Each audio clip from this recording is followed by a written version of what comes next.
thrilled to be back for this boardroom discussion with José Luis Manzano.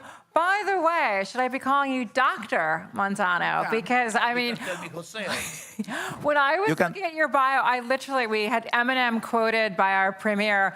I was looking at your bio, and I really felt I was dealing with Tony Stark up here in terms of like all your incredible fields that you operate in terms of natural resources, oil, natural gas, critical minerals, but also your activities in media, all your work on climate. So you really span so many different sectors. So I want to talk about geopolitics. And from where you sit in Argentina and your company, what do you think were the biggest geopolitical headwinds of 2025? And where do you see the big push when it comes to natural resources in Argentina? Well, first, thank you for having me here.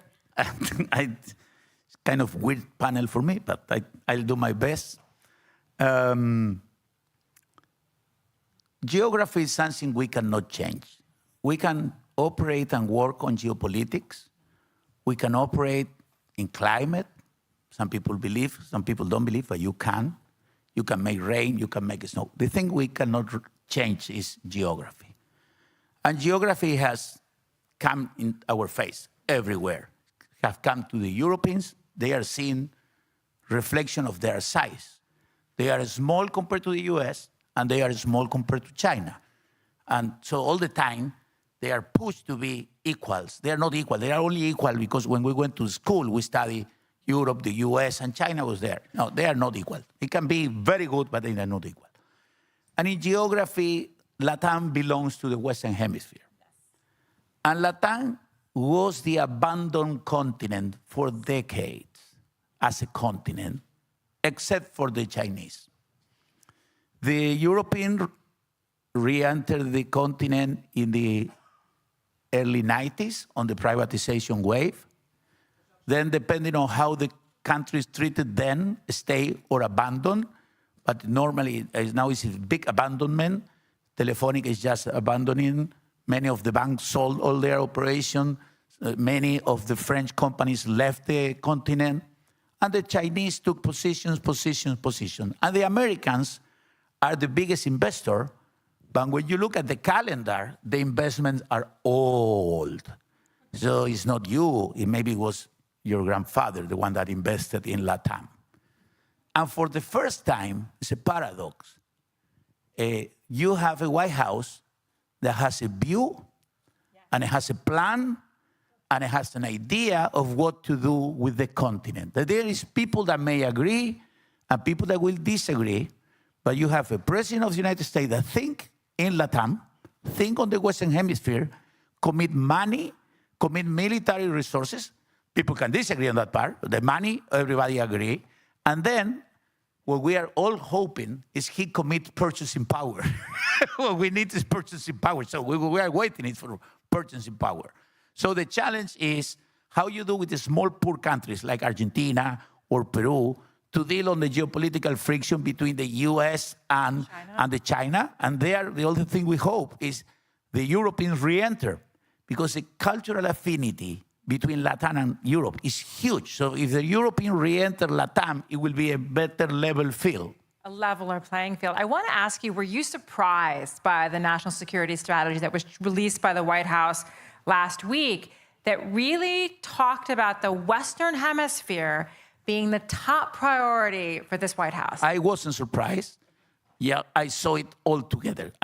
It came to my mind from two pieces. One piece was the Vice President's speech in Germany, because the document reflects many of the things that Vance already said. So one thing you cannot complain about this administration is that they are not transparent. They are very transparent. Oh, you. They say what they do and they do what they say. That's an advantage because you can position yourself. So it is a surprise. And the second piece was the Argentinian rescue package. Argentina was at the edge of financial collapse. Against, I don't know, is it time number 40 or something like that. And it was all based on fear and artificial volatility created by the midterm election. And the Trump administration show up with the IMF, with support, and the election went normally, and things went back to normal. But if you look at the stock market, it went down like 40%. And after the midterm election in Argentina, recovered 60%, thanks to the Trump intervention. Before, the previous government, Fernandez government, also was rescued by the Biden administration, another 20B. And before Fernandez, Macri was rescued by Trump 1. So the country has been rescued 3 times in a row. The reason was expenditure, crazy expenditure, crazy money printing. This time, I really believe the government is showing fiscal discipline. The government is showing fiscal discipline, is not printing money, is keeping a swap that we have with the Chinese. It's a big swap, so it's fulfilling every commercial obligation with the Chinese, but it's trying to attract US, Canadian, European investment into the country. And we hope this time it will work. And in the region, there is a wave of pro-market presidents. Chile has picked a pro-market, very right on politics, but very pro-market. Bolivia just elected a pro-market. I believe Colombia will go to a pro-market. Ecuador chose a pro-market.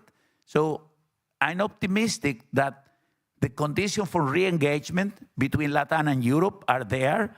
And the Americans, for the first time, they are moving also on FDI, on foreign direct investment. So I think, yes, the paper may be shocking, but the paper is making transparent that the US will invest and will make their presence be felt in the region. We were sitting next to each other at dinner last night, and we had a CEO say, irrespective, I mean, everyone's very excited about the reforms in Argentina, President Milei, but even if there was a stalling of reforms, you talk about geography, the natural resources of Argentina are also very, very attractive to investors. So I want to ask you at this moment, with all the focus on the AI race and the need for critical materials and minerals, how is Argentina positioned in this AI race? And you mentioned China and the US, like where do you sit between the two? I would say, we are small to make political choices, but we are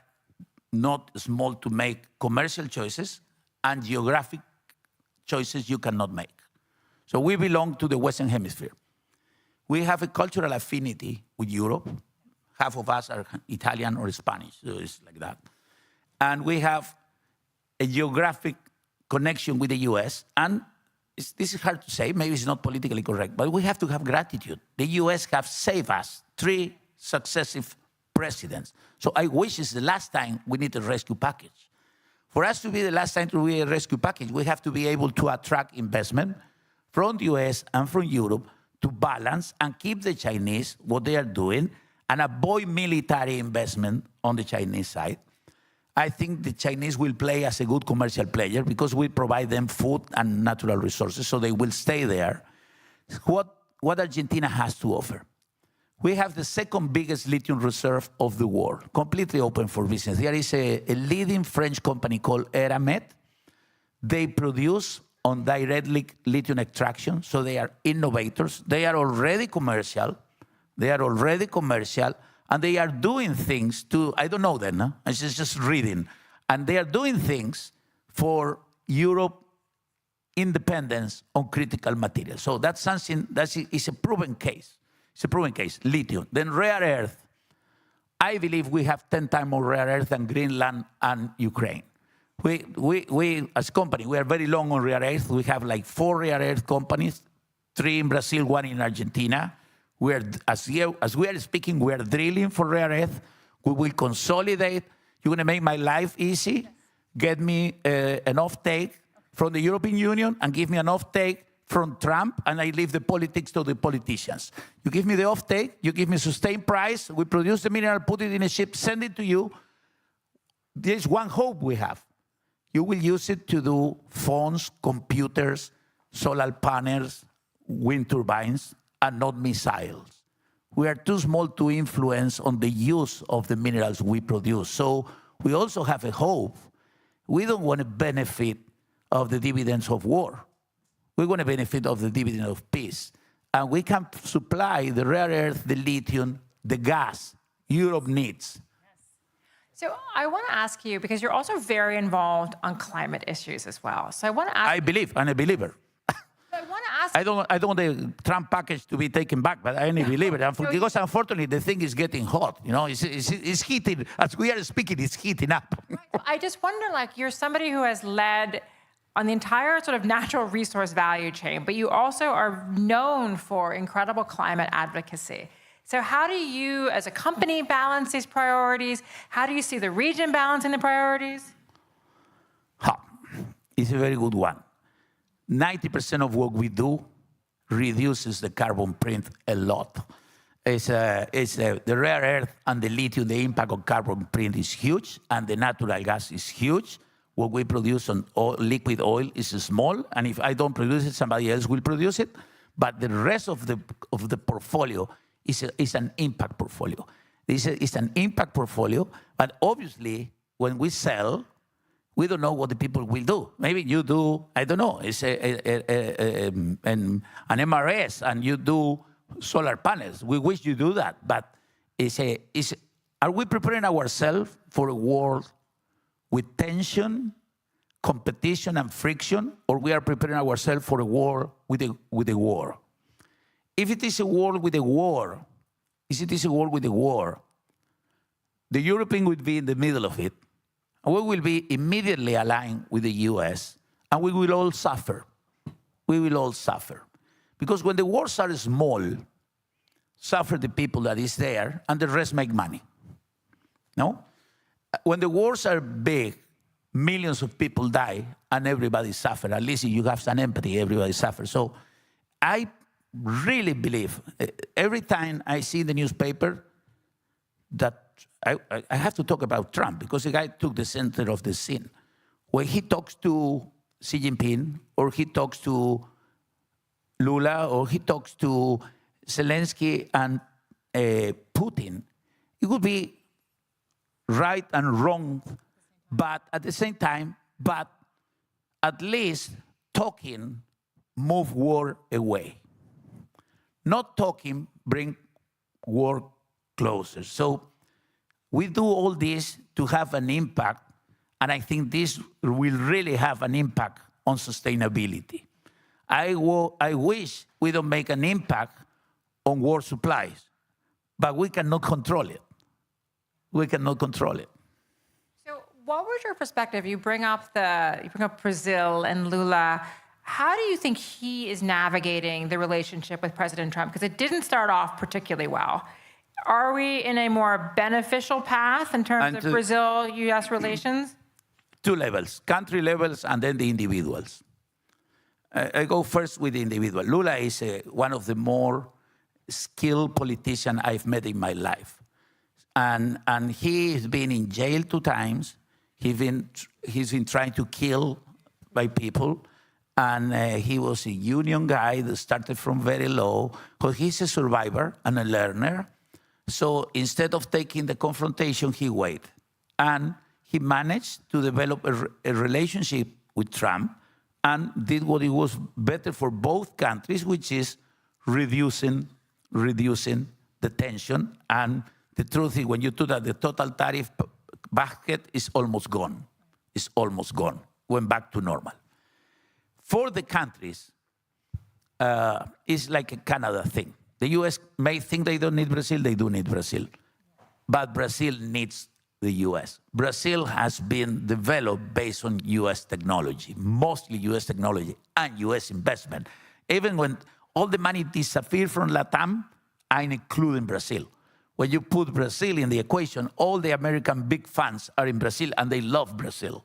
And they love Brazil. So I think the confrontation is gone. The relationship will be normal. Brazilians will vote, and they will vote Lula or a center-right governor, and Brazil will excel in the region, will be the leading country in the region for long. I'm very jealous, and try to be academic here. As an Argentinian, very jealous. Fortunately, we beat them in soccer. We're going to do the World Cup picks to end our discussion. Another hot spot, though, obviously getting a lot of attention in Latin America right now, is the situation in Venezuela with the U.S. buildup there. I mean, how do you see this situation evolving? Do you see a path to de-escalation in Venezuela? I mean, what does getting Venezuela back on the right track do for the entire region? It's very sensitive. And we have a lot of people on the ground in Venezuela working. So we have hundreds of workers in Venezuela. So the only wish we have is there is a peaceful resolution and there is an understanding. The situation for the ordinary people in Venezuela is very bad. Sometimes has been worse. And it was bad before the American sanctions. It was already bad before. I'm telling from my heart, my experience with my workers. It's been bad for long. This status quo is not either good, so we wish there is a peaceful resolution. Yeah. I mean, I just wonder in terms of there's been such these profound political shifts in the region, and do you feel like, in a sense, that Argentina and Chile are now the model that we're seeing there with these elections and reform? Do you see that as in the ascendancy right now? Yeah, the example I like is Bolivia. Bolivia is a small country that has been 20 years out of the conversation, completely out of the conversation, but they have an electoral system that works. So an outsider, but is an economist that used to work at the WTO, so it's very elite for Bolivia, post degrees, study in American university. An outsider didn't go with a very populist, aggressive discourse. He won the first round, he won the second round, and he's committed to bring Bolivia back to the equation of having relationship with everybody. He just established relationship with Israel, and Bolivia also has a lot of natural resources, has an electoral system that works. So Bolivia is an opportunity, for example, for Europe. If Europe want to catch up on lithium and this is against my own propaganda. I have very good salaries. No, I have very good salaries. And very good salaries, we have 540 milligrams, for 540 ppms. Bolivia has, and in some of them, 1,500. So imagine where you will be more productive. Imagine if Eramet has their plant in a 1,500 salary. So Bolivia is back. Chile will be back because unfortunately the Boris government managed to scare people. They didn't do anything really wrong, but they scare everybody.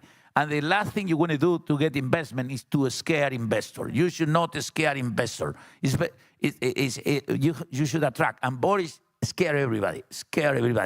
I can say it because it was public. I was a friend of Lucas Lundin. Lucas Lundin was the developer of the Lundinas. He's the partner of BHP for the biggest project in Latam. No? And Lucas went on the record to say that Argentina was more investable than Chile. And Argentina was under Alberto Fernandez. So imagine the Boris policy toward mining. And they didn't expropriate anybody. They just interfered the business climate.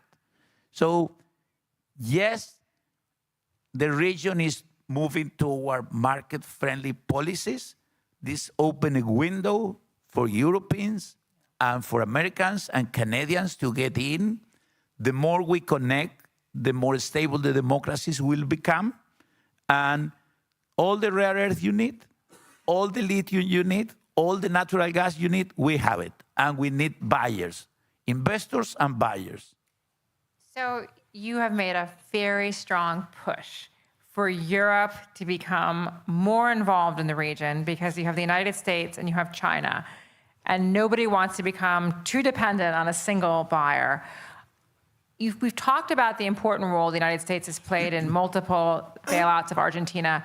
Can you talk a little bit more, though, about China's footprint in the region? Yes, but I'm going to say something about Europe. We cannot blame the Europeans. The Europeans were attracted on the privatization wave, and then they were attacked on the renationalization wave. And they suffer hostile policies. So if you are a fund manager or a company manager, maybe you don't want to take the risk again. So we have to do a big effort to attract European capital back to the countries. You cannot blame the European. Maybe you can say, no, there is no innovation or excess of regulation. But in LATAM, the money was attracted and then the contracts were violated. So that is on our side. We have to rebuild the trust. Then China. China is a very good commercial partner. China is a very good commercial partner. They pay. They take all the soybean you can produce. The heavy oil, they pay.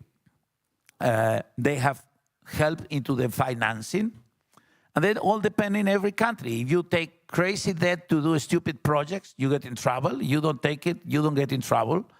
And they fill a vacuum that was there. Now the capital markets are back.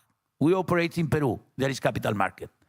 We operate in Brazil, there is capital market. We operate in Argentina, we are back into the capital market. We wish Bolivia goes back to the capital market. In that case, you don't need state-owned enterprises to do the investment. You can do the investment based on human ingenuity and risk appetite. But if there is no market, you create a gap, and when the gap is there, they show up. Well, now that they're there, though, I mean, that's been a key part. If you read that now. They are there, they are in Europe, and they are in the US. So when you do your job, we start doing ours. We cannot run the countries without selling the products. And when you see the trade, China, Sundays is the #1 commercial product, counterparty of Latam. Sunday is #2, never #4. So the challenge is how you ratify your identity that you belong to the West, how you ratify your military defense commitment to the West, how you try to contribute to building a resilient supply chain for the West, and at the same time, keep balanced commercial relationship with China. That's a challenge for Latam, and I think that's the challenge for the European. Fantastic. And I'm going to ask you in our 5 minutes, if you think more global. I thought we were finished. No, you're done. You're still on the hot seat. I hope I don't get in trouble with the thing I'm saying. I want the perspective of so involved in the mining sector, the scale of critical minerals that's going to be required to meet the sort of AI ambitions of the West. Are you confident that it's going to be realized? Let me tell you, if I were the national security advisor for an important country, you pick one, I would say, hey, even if we're going to fight, we need 15 years. Because there is a big effort in one big country for a big rare earth company that is getting big money. That will cover 1.5% of the demand. Big meaning billions. 1.5% of the demand. Let's say I meet my perfect boyfriend or girlfriend, and I get a couple of billions, and we develop all our rare earth portfolio. We may cover another 0.5% of the demand. So it's better you avoid, you being American, you avoid a fight, it's better. But if you want to do a fight, you're not prepared. You have to wait 15, 20 years. And you have to do a lot of things. I met some young people from the Trump administration and said, we want an early success. There is no early success. You heard from BHP. This takes years. This takes years, long-term investment, volatility on the price. You have to create the condition to create an ecosystem. And the ecosystem requires sustained price, require off-takes, require research. Maybe you can accelerate through technology the same way you accelerated oil with the shale, but it's not one day to the other. And it's not done, wars are not won on the newspapers. Wars are won on the battlefield. So you announce a lot of things for rare earth. You still don't have any. So with the announcement, you cannot fight. So you better keep your president talking to the Chinese and let the rare earth and the chips circulate, because you need time. You need time. To catch up, you need a lot of time. And the other bad news is not about billions, it's trillions. It's like COVID. You lost the train. So you want to catch up, it's trillions. To catch up is trillions, it's not billions. So you have to print. So it's Or we go to a fragmented war with selective protections and trade. So, And a lot of friction in the newspaper. We can live there, but it's a war of uncertainty. do you think that is, if you were having your crystal ball, is that where we're sitting at this moment, the fragmented world? Is where we're moving to, and it will stay fragmented. It will stay fragmented, and I pray stay fragmented, peaceful, and with dialogue. And that we go and extinguish each fire focus on the regional wars, and we avoid contagions of the war. That's what I hope. That's what I hope. That is what we have to war. That's what we have to raise our voice. The thing that the blocs are preparing to be independent and strong doesn't mean that we need to confront. We didn't confront in the Cold War. That was the reason it was called cold. We had the tension. One civilization prevailed, but we never confront military. The challenge of how do we prevent Cold Wars from talking and investing is the only way. You have to repeat and repeat like an evangelist preacher. We don't need a war. We are not prepared. We may lose it. You had one, we had the crystal ball. If you had a magic wand and you could have one wish on the policy front, is it just more dialogue? Like, what do you think would be the most constructive action that could be taken? No doubt. It's dialogue. It doesn't come from me. You know, I had the privilege of meeting Pope Francis few days before he died. Never met him being Argentina. You know, every Argentina met the Pope except me, and I met him close. And he talked to me about two things. And he told me, repeat it, so I will repeat it. He mentioned one thing is, I'm very preoccupied for planet Earth, and some people believe, some people don't believe, but I see all the weather occurrences, so I'm preoccupied. I said, yes, I also preoccupied. He told me, it was something about France. He told me, Ségolène Royal put pressure on me to get me into the environmental agenda. So it was a secret. And he told me, please call the lady. So I called the lady. I didn't know her. I said, the Pope told me this. And the second thing he told me was, we have to keep the Americans and the Chinese talking. He said, imagine the thing that happened to my church in China, but we keep talking because the humankind is not prepared for the American and the Chinese to stop talking. So it's not a secret. He told me, tell everybody, so I'm saying it. I think he was very close to the part, and he was thinking in humankind.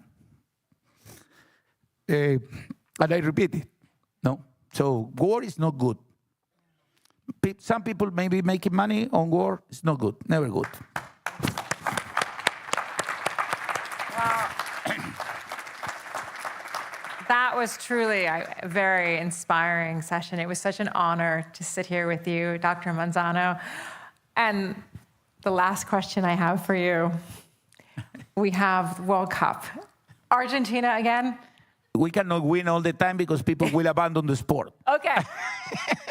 Thank you so much. That was Thank you very spectacular. much. Thank you for having me.